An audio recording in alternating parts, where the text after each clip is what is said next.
সকালে ডেকে বললাম আজ তুমি খেতে যাবে, আমার কথা উত্তর দিলে না হারামজাদা। কে রান্না করেছে আজ? আমি করেছি মা।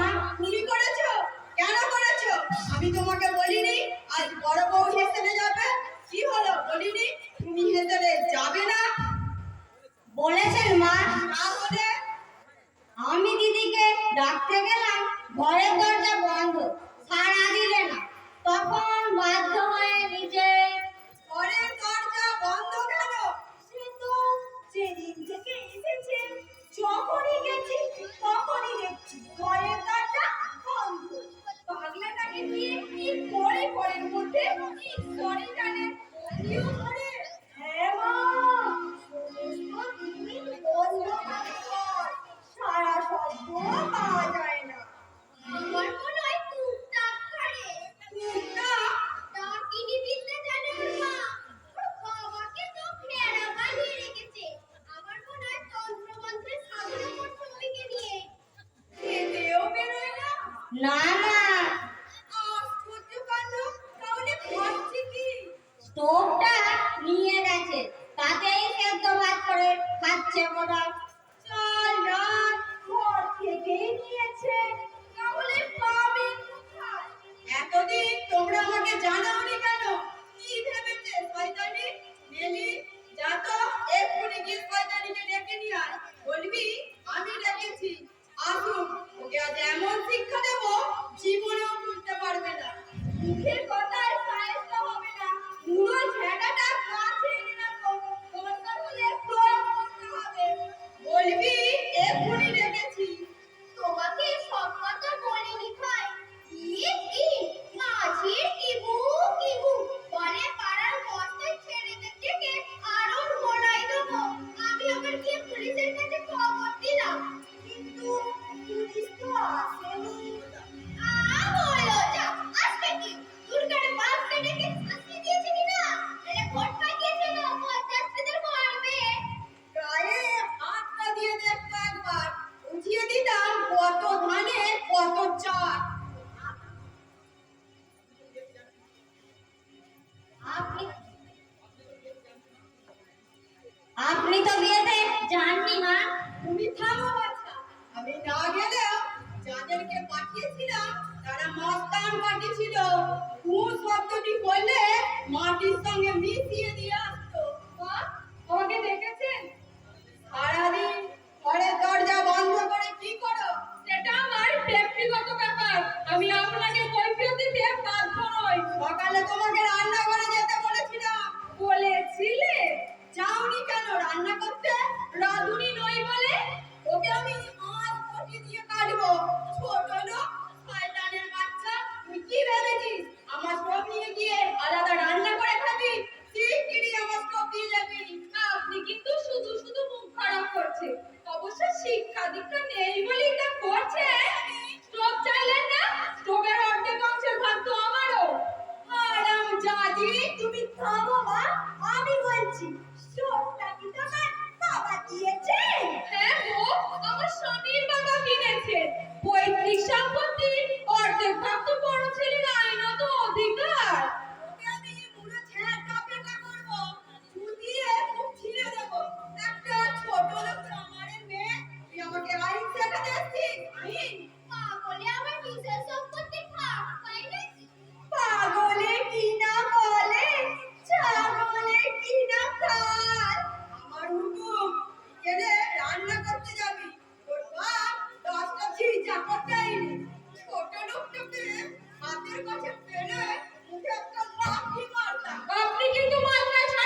যদি আমি বিষ খাই আমার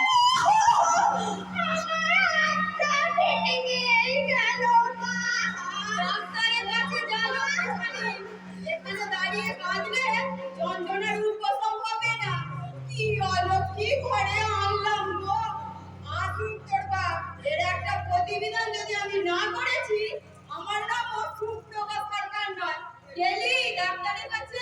যাচ্ছি ও কে জানে বোধহয় আমার হাতটা বোধহয় একদমই ভেঙে গেল। ও মা গো, আমার চিরদিন বাঁচতে ও মা গো। ওই হারামজাদিকে আমি ফোন করে কতটা ভর্তি গেছে। আমার বাবা ছেলে নয়, ও মা গো, আমার হাতটা ভেঙে। ভদ্রলোকের বিয়ে হলে কি কথায় কথায় গায়ে হাত দিত? ছোট লোক চামারের মেয়ে, তাই কথায় কথায় গায়ে জোর দেখা। সেলিটা করছিল অন্যায় হয়েছে মা। দেখো হাজার হোক উনি বড় বৌদি, তাকে জুতো নিয়ে মারতে যাওয়াটা ঠিক হয়নি। তোমাকে এখানে সালাসি মারতে টাকা হয়নি। কার দোষ কার গুণ সেটা আমি বুঝবো, তুমি নয়। বুঝেছো? চতুর্থকা মধুধকা সকল ধোপারি একই চোখা। আসবে করতেছে এই ভাগার থেকে ধরে আনলে এমন কথাই হয়। দিদি আমার বকশিসটা পুরো ঝাঁটা দেখো, তখন মেয়ে নিয়ে কত ব্যাখ্যা। এ আমাদের সাজ্জানের আকাটে না। হারামজাদিদের কথা বিশ্বাস করে আমি কি ভুল করেছি। কি দরকার ছিল বিয়ে করার? তোমরাই তো চুক্তি করে আমার সর্বনাশ করেছো। তোমরা ছোট লোক বলে আমি ছোট লোক নই। সুহাসিনী সকালে এসে দুজনে 2000 টাকা নিয়ে গেছে। এই পোড়া চোখা এই বাড়িতে আর দেখিও না। আমার ঢের দিতে হয়েছে। শিক্ষা করো হয়নি, তবে হবে। যে বের করলে ধরেছে না, দুদিনই আমার রক্ত পিষে বের করে দেবে। ভেবেছো তাকে বাড়িতে নিয়ে সুখে সংসার করবে, আবার নাকি তাকে জব্দ করবে। এখন নিজেরাই সব করতে পাও না, কত জব্দ করবে। মাসি দেখলি তো দুর্গাকে, এরকম যদি টাইট দিতে না পারো, কাঁদতে কাঁদতে জীবন চলে যাবে। এরা শক্তের ভক্ত, নরমের করো। দিদির মনের জোর দেখে আমি অবাক হয়ে যাচ্ছি মাসি। কি ওই রকম অবস্থা আমাদের হলে বিষ খেতাম, নয়তো গলায় দড়ি দিতাম। কি করে ওই নির্বোধ মানুষটাকে মেনে নিলে আমি তো ভেবেই পাচ্ছি না মাসি। এটা হচ্ছে বয়সের ধর্ম। না মাসি, তোমার সঙ্গে আমি একমত নই। দিদি যদি উচ্চ শিক্ষিত না হতো ভাবতাম বয়সের ধর্ম। আমার মনে হয় দিদির মধ্যে একটা ঐশ্বরিক শক্তি আছে, যাতে অসুন্দরকেও সুন্দর করে নেওয়ার ক্ষমতা তার আছে।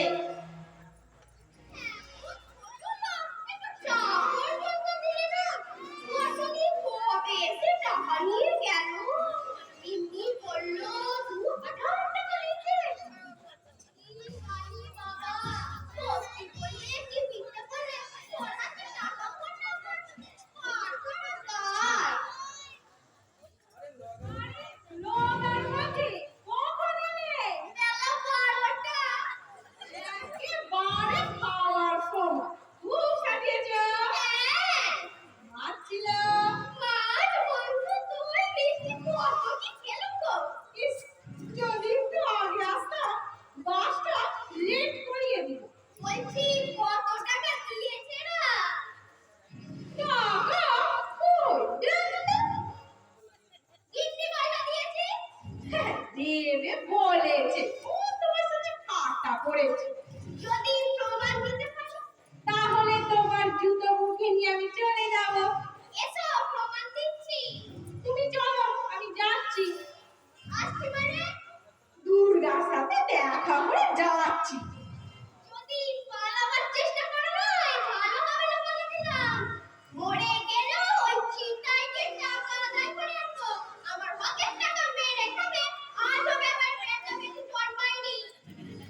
উচ্চতায়। তোমার হেয়ালি আমার মাথায় কিছু ঢুকছে না বৌদি, একটু পরিষ্কার করে বলবে? তোমাকে আমি বিশ্বাস করতে পারি। তোমাকে ছুঁয়ে শপথ করে বলছি বৌদি, কারো কাছে বলবো না। তোমার অভিদাকে আমি লেখাপড়া শেখাচ্ছি। কি বলছো বৌদি? সত্যি বলছি ভাই, ওর মধ্যে সবকিছুই আছে। একটা শব্দ 5 বার বলে দিতে হয় ঠিকই, কিন্তু যে কথা একবার ওর মনে গাঁথা হয়ে যায় সে কথাও আর কিছুতেই বলে না। আশ্চর্য ব্যাপার, মনে হচ্ছে যেন রূপকথার গল্প শুনছি। কি করে ধৈর্য থাকে তোমার? নিজের ভাগ্য তো নিজেকেই করে নিতে হবে ঠাকুরজি। বকি, ধমকাই, শাসন করি, কারণ মাঝে মধ্যে ধৈর্য হারা হয়ে পড়ি। কটু কথা বললে সজল চোখে এমন আমার মুখের দিকে তাকিয়ে থাকে, তখন সব স্নেহে পিঠে হাত বুলিয়ে দিয়ে বলি, লক্ষ্মীটি গো, তুমি আমাকে ভুল বুঝো না, তোমাকে যে মানুষের মতো মানুষ হতেই হবে। বৌদি, এত সরল যে কি বলবো তোমাকে, বাচ্চা ছেলের মতন বলে। জানো তো, আমার তো মা নেই, তাই কেউ আমাকে ভালোবাসে না। সত্য নতুন নতুন জামা প্যান্ট পরে, আর ওর ছেঁড়া জামা প্যান্ট গুলো আমাকে দেয় পরবার জন্য। এই সব কথা বলে? কত কথা বলে সারাদিন, তোমাকে কি বলবো। আমি মনকে চুপ করিয়ে দিই, বলি আগে পড়া মুখস্থ করো, তারপর শুনবো তোমার সব কথা। জানো ঠাকুরজি, আমি আমাদের চাকর হরিদাসকে দিয়ে ওর জন্য নতুন জামা প্যান্ট কিনে আনিয়েছি। সে কি আনন্দ তুমি যদি দেখতে। বলে দাও না গো, মাকে দেখিয়ে নিয়ে আসি, ও আমাকে নতুন জামা প্যান্ট কিনে দিয়েছে। পরশ পাথরের কথা গল্পে শুনেছি, এ তো নিজের চোখে দেখলাম। না ঠাকুরজি, সত্যিই তুমি সব সাধনা করে চলেছো বৌদি। অভিদা মানুষ হবে, 5 জনের সঙ্গে কথা বলবে, এটা ছিল স্বপ্নের অতীত। আচ্ছা তুমি ডাক্তার রহিম সান্যালকে চেনো? নাম শুনেছি। ছোটবেলায় উনিই তো নাকি ওর চিকিৎসা করেছিলেন। এই খবরটা আমি আমাদের পুরনো স্ত্রী সাবিত্রী ওর মুখ থেকে শুনেছি। এখানে আসবার 2 দিন পরেই তুমি গিয়েছিলাম ডক্টর সান্যালের সঙ্গে দেখা করতে। ও আচ্ছা আচ্ছা, সেদিন বাড়িতে বিরাট হইচই পড়ে গিয়েছিল। নতুন বউ কার হুকুমে বাড়ির বাইরে গেল, কেন গেল, সে কি হুলুস তুলুস কাণ্ড। শেষ পর্যন্ত মেসমশাই ধমক দিয়ে শান্ত করলেন সবাইকে। বেশি নাচানাচি করছিল ওই শেলি আর নেলি। বাড়ি ফিরে আমি সব কথাই শুনেছি ঠাকুরজি। ডাক্তার সান্যাল কি বললে? বললেন চরম অবহেলার ফলে ওর এই পরিণতি হয়েছে আজকে। ওষুধ দিয়েছেন জানো, আর বললেন চিন্তার বিশেষ কোনো কারণ নেই। ওর এখন ওষুধের চেয়েও বেশি প্রয়োজন স্নেহ, মায়া, মমতা, ভালোবাসা, শাসনের নয় সোহাগের। তুমি পারবে বৌদি, সাধনায় তুমি সিদ্ধি লাভ করবে। তোমাদের 5 জনের শুভেচ্ছা থাকলে একটু দেখাবে বৌদি? কি দেখাবো গো? অভিরাকে এখনো কাদামাটির ঢেলা, মূর্তি তৈরি হয়নি। একটু দেখাও। আচ্ছা দাঁড়াও না, অভি, অভি। আমাকে ডাকছিলে? এ কি রমা, তুমি কেমন আছো? খুব ভালো অভিদা, তোমাকে এই অবস্থায় দেখে আমার যে কি আনন্দ হচ্ছে কি বলবো। আমি এখন পড়াশোনা জানি জানো, দুর্গা আমার সব শিখিয়েছে। এই দেখো